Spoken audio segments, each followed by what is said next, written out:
To switch to our third area of engagement, community voices, community engagement, and qualitative research. It is my pleasure to introduce our keynote speaker, Dr. Patricia Rodriguez Espinosa. She's an instructor in the Department of Epidemiology and Population Health, and also serves as the Associate Director of Research for the Office of Community Engagement at Stanford Medicine. Dr. Rodriguez Espinosa has a PhD in clinical psychology and is expert in the science of community-based participatory research. The goals of her research are to decrease health inequities among racial, ethnic minority populations, particularly Latinas and immigrant communities, through transdisciplinary and community-engaged scholarship. So welcome, Dr. Espinosa. Thank you so much, Dr. Lyle, and thank you so much, everyone, for spending time here on your Friday afternoon. It's a true pleasure to be speaking with you today, and it was wonderful to hear some of the presentations so far. It's great to hear that many of you are engaging in some level of partnerships with the community and some community engaged work. So hopefully you can learn a little bit more and see how that applies to this presentation. I'll be talking a bit more about principles of community engagement and some best practices.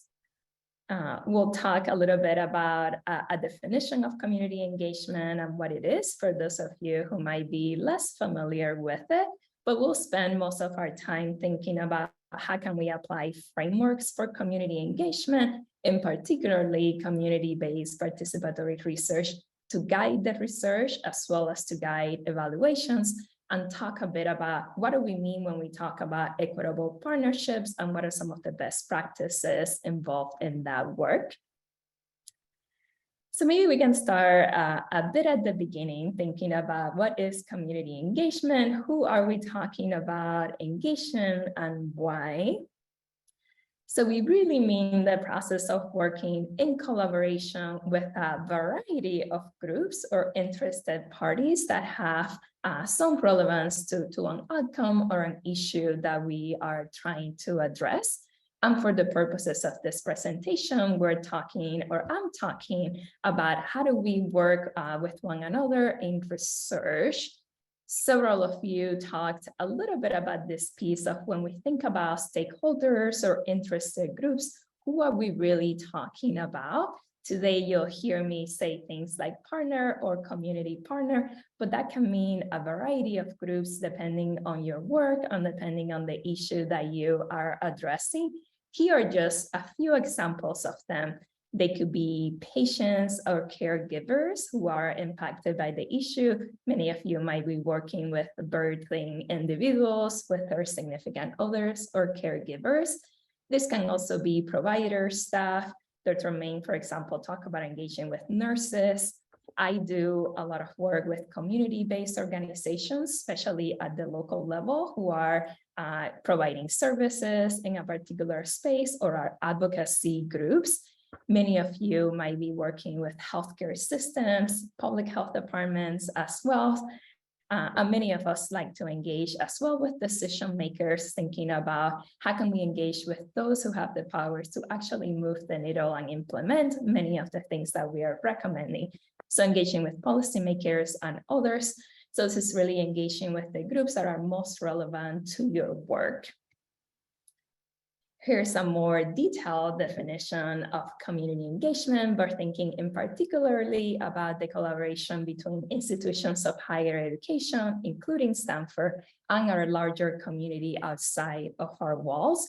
And how do we do that in something that is mutually beneficial and that is in the context of an equal partnership and that there's equal benefit and reciprocity.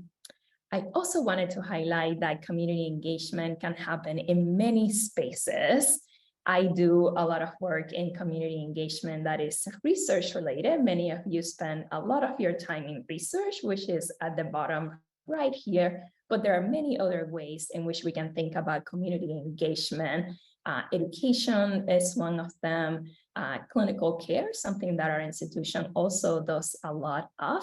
And oftentimes when people hear the term community engagement, they might also be thinking about things like community outreach, community education, volunteering, and service. And there's, of course, policy and advocacy work that we might be engaging in as well. So there's a variety of places, of activities and domains for this work. I'll be concentrating in particular on the research aspect. Community engagement also can be thought about as happening in a spectrum, anywhere from community outreach, which I will note is something that some experts in the field do not consider community engagement. But as we move from outreach to shared leadership, this is a spectrum that changes in intensity, and as we move from the left to the right, we see increasing levels of communication, of trust, of shared decision-making, shared resources, and shared leadership. I like to think of this as we can go from work or research that is happening in the community or is based in the community to work that happens with the community and ideally by the community, as we think of work that involves more collaboration and more shared leadership. I'll spend a little bit of time today talking about community-based participatory research in particular, which lies a bit more on the right towards the shared leadership spectrum of this continuum.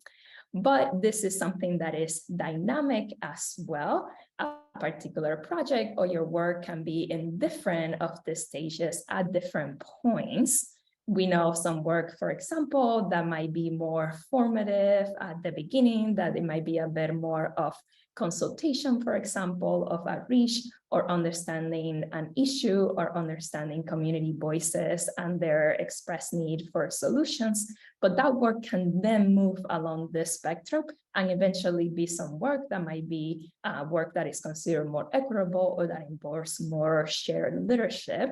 So I encourage you to think about where some of your projects or your overall research lies and what are some steps that you can take from this presentation or from other work of your own to move that, even if it's just to move one step to the right in this continuum.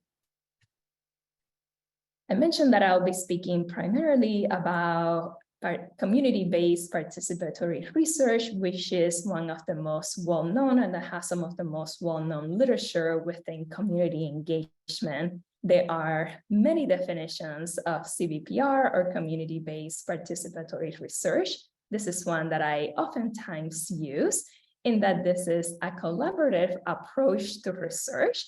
And I want to highlight this word approach, which is really important. This is not a method or a set of methods, but instead an orientation to research. So many of you might be trained quantitatively. Some of you might do mixed methods work. You can still do whatever methods make sense to address your research question. You're just doing it with this focus or with this approach of equitable partnerships. This is work that equitably involves all partners. We'll speak in a second about what that means, but it's really involving your partners in all stages of the research.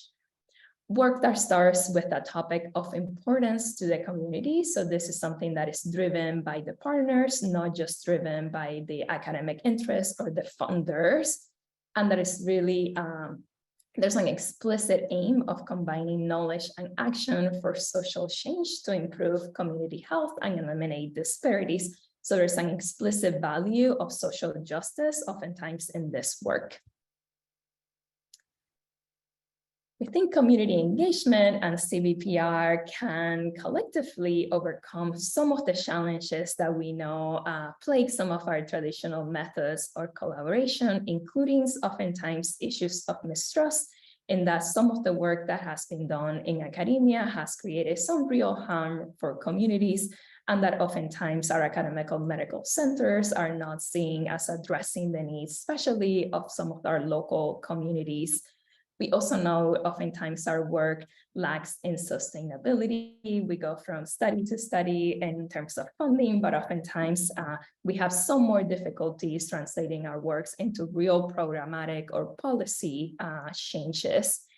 And hearing some of the presentations here today, many of the issues that we are trying to address, especially many of you working on addressing equities, we know these are things that are incredibly complicated and that will take likely multi-sectoral efforts and collaborations to address. I want to highlight briefly some principles of community engagement out of CVPR. There's a strong literature highlighting many principles.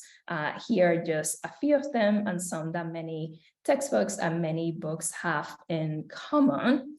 One, thinking that we are coming in this work with a slightly different perspective, one in which we are really trying to hear from everyone's views and trying to learn from one another. So we're really engaging in some communication that is bidirectional and really trying to engage in some knowledge co-creation that is really bidirectional, where all voices are valued and thought out.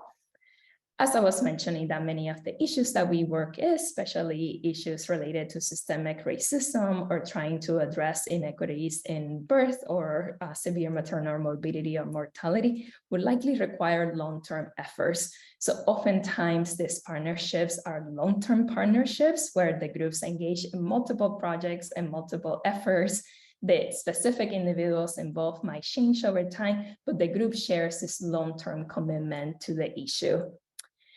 Another one is that one of the best practices is really thinking about power sharing. So community engagement, really creating an atmosphere of democratic participation and democratic decision-making, where the partners, the variety of partners feel like they have a voice in the final decisions and as well in the use of the resources for the partnership. This is also a strength-based approach with the various groups and organizations really engage in principles of empowerment, and we really meet people where they are in the partnership. And lastly here, I highlight capacity building or development. This is what I have spent most of my research and time in, but really thinking about capacity building both for academics and for other partners with the rationale that for engagement efforts to be truly equitable, effective, and sustainable, all groups involved must be really ready to collaborate and to really showcase some leadership. So really engaging in capacity building before we might even start a project. I also wanted to know that perhaps many of you know that there's an increasing interest by funders, by national organizations and others in having more community engagement. But perhaps something that some of you might not know is that our knowledge and our science of community engagement, and especially of CVPR, has really increased over the last decade. This is an empirical model led by Dr. Nina Wallerstein, who's actually on campus next week, if you can see her talk, Bonnie Duran and others. This is national global efforts. This was actually, I'm lucky to have been part of this team before I came to Stanford, but this is an empirical model of CVPR based on over 450 partnerships nationwide. This is successful partnerships, meaning they had NIH funding and they had engaged in multiple projects together. So we did a lot of survey data collection, a lot of in-depth qualitative work and case studies to really learn what does it mean to engage in authentic partnership efforts and what are some of the best practices that the successful partnerships share. And we also have measures that we have developed that go along with a variety of the constructs highlighted here.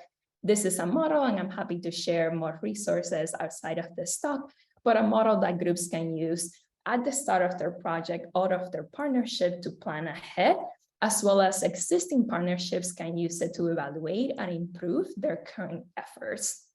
And this is a model that is dynamic as well, and that can promote some reflection in the practices that we're engaging in as partners.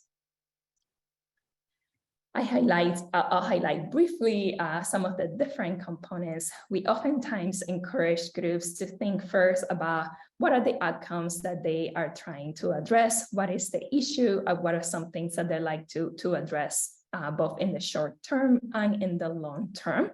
And from there to backtrack and to think about thinking about that issue that you are trying to address, what is the context behind it?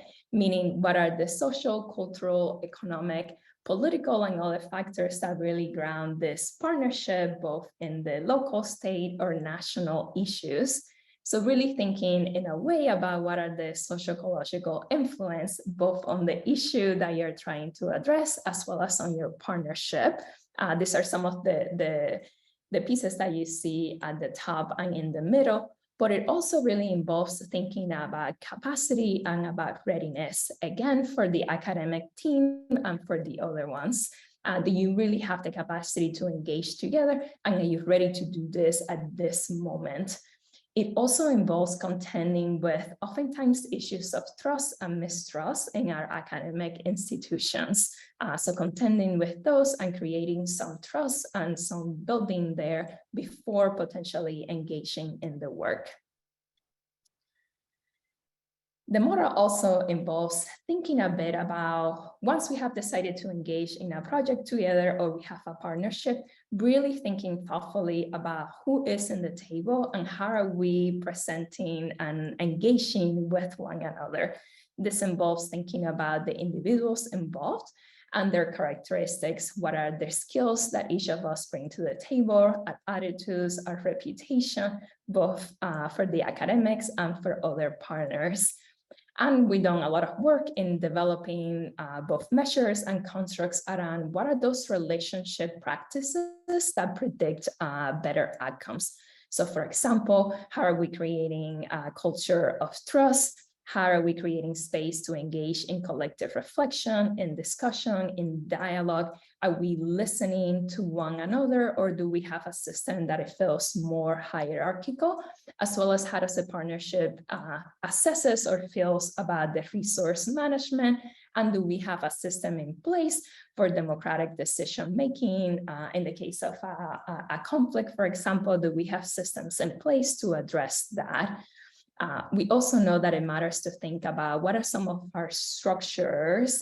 So for example, do we have power equalizing structures within our partnerships? For example, do we have formal agreements? How do we control the resources, and how much does the partnership adheres to CVPR principles? I'm moving us one domain over in the model is really thinking about this partnerships processes and practices also shape the nature and the extent of the partners to be able to equally contribute to the research. The idea that this partnership practices should have enhanced our ability to come up with research, with evaluation, or with designs that are actually reflective of the context and the needs of the communities and the partners that we're working with, and that really are centered on cultural issues. Notice that here it says cultural center interventions. It doesn't say adapted or tailored, but that because of this process, we have been able to create a product that is really different. I also like to highlight here on the asterisk that one of the best practices is when our partners are involved in all aspects of the research, anywhere from the design to the data analysis to dissemination and interpretation.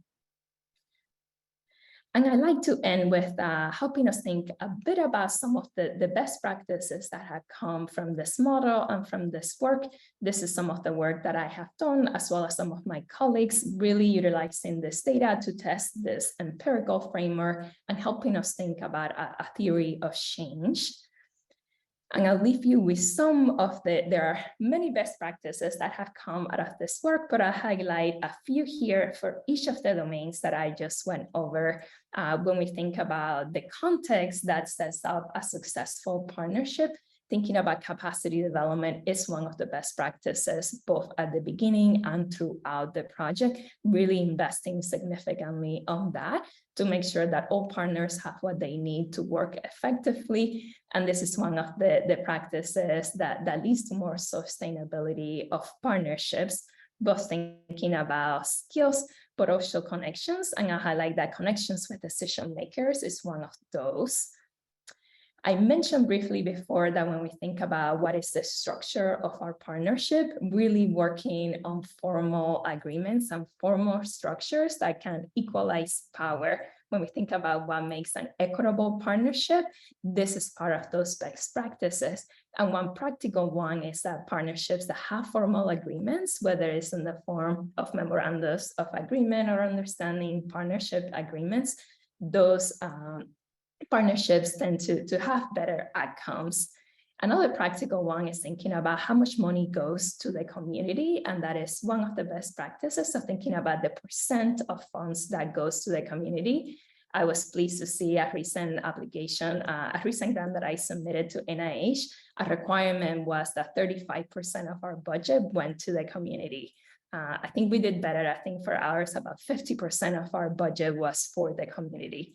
And stewardship here is like one of the things that we find in this work is that if the partners involved perceiving that the PI in particular is being a good steward of the funds. And I had like maybe the last one here, the community involvement is that one of the best practices is trying to really think, and the partnerships that have community members involved in a variety of stages, whether it's the design of the intervention, for example, data collection as well as analysis, and data collection is one of the strongest predictors here. And this is, I think, my last slide, but I also wanted to highlight that this work is sometimes very difficult. Sometimes there's a lot of institutional barriers that make this work a bit difficult. And this is something that is not just unique for Stanford, but unique to many academic and medical centers. We have a PCORI-funded engagement award. We have a champion team here at Stanford that includes members of a variety of the community engagement offices, including some, Anisha Patel, for example, here with the Maternal and Child Health Community Engagement Office. And we have engaged in a variety of assessments to see the culture here at Stanford. What are some of the challenges and facilitators of this work? And out of this, our champion team is leading two initiatives. One, to revamp some of our IRB processes to ensure that community engaged applications are reviewed in a different way, as well as streamline our post-award policies to ensure that we can streamline the process of contracts and payments to community partners. So you might be hearing from us, and some of you may have participated in some of this work. So I wanted to highlight that. And highlight a few members of our team, especially our Office of Community Engagement here. And with that, I think this is all of my time. Thank you. Great. Thank you so much for that wonderful presentation.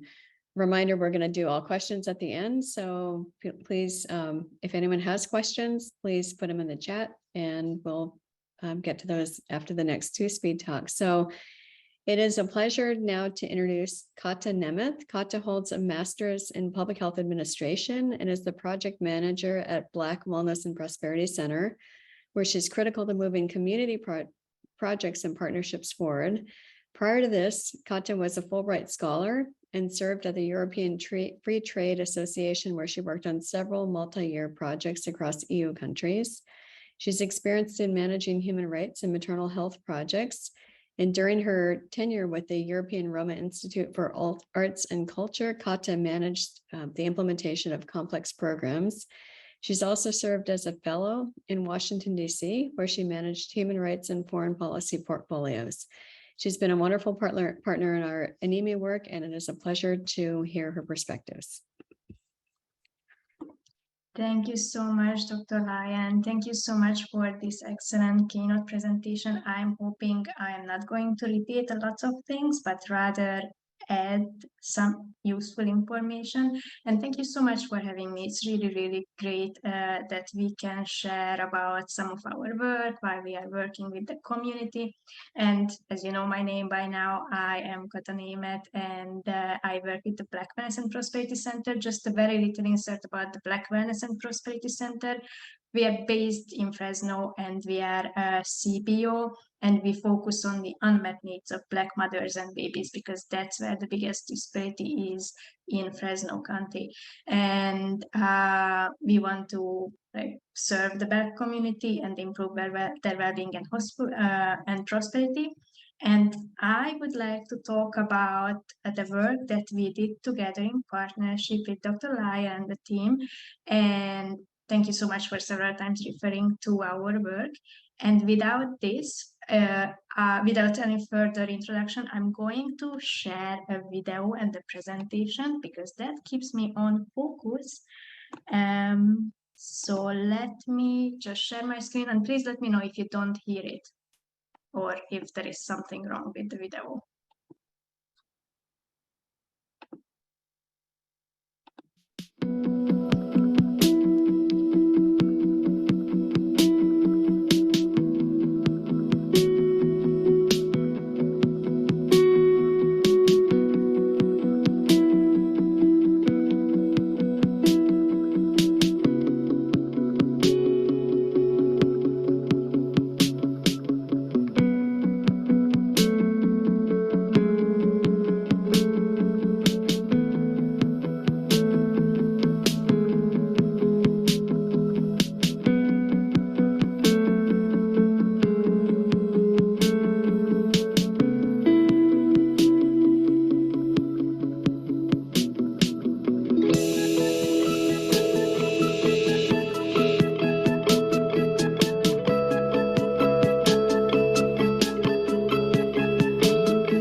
Oh, Kata, you're muted. Okay, thank you so much for watching this video with us. And sorry about the gray boxes, it was the chat panel. And I would like to highlight just a couple of works in my remaining 1 minute. As you saw that it was a qualitative work, and mostly it is really listening sessions and community conversations. That's what we want to focus on. The way how we approach our qualitative interviews is always about conversations. And the aim was really establishing the ACLG group, and we used monthly conversations via Zoom, and these were very deep 2-hour-long conversations with the center on centering the conversation nature of these meetings, of these consultation meetings, and amplifying the experiences of community voices. That's why you saw that we added the names, because several of them experienced that it's very important for them for their names to be added. And it was one of the most unique aspects of this work was really that they were able, whether institutional members or community voices, they were able to engage with each other in a very authentic and very honest and safe way. And they were making sure that it's a non-hierarchical space. We were also making sure that, but the key part was that participants were also making sure that. The aim too was collecting experiences from birthing persons, individuals who experienced anemia during pregnancy, and they live in California. These were, again, not traditionally qualitative interviews in the traditional sense. They were, again, conversations, especially when we had not individual conversations with the birthing person or culturally concordant conversations in small groups with 2 or 3 people. And just a couple of things we learned, 4 things I want to highlight. Participants were really eager to engage with each other and share experiences and learn from the experiences in the same, in a safe space. And while there were lots of resonating experiences, especially when it comes to what are the lenses of a BIPOC person, we also understood that no 2 pregnancy experiences are the same experiences, and it was really important learning for us.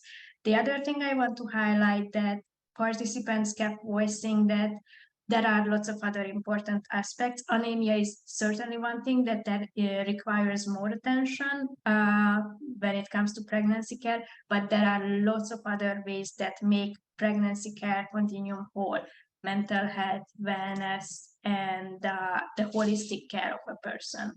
So I think there are lots of things I want to add, but I also just want to highlight that we are also working on a very short brief that will be shortly shared about our work, and that will be also outlining the next steps that we want to work on, whether it's anemia related or pregnancy care related, and community education materials.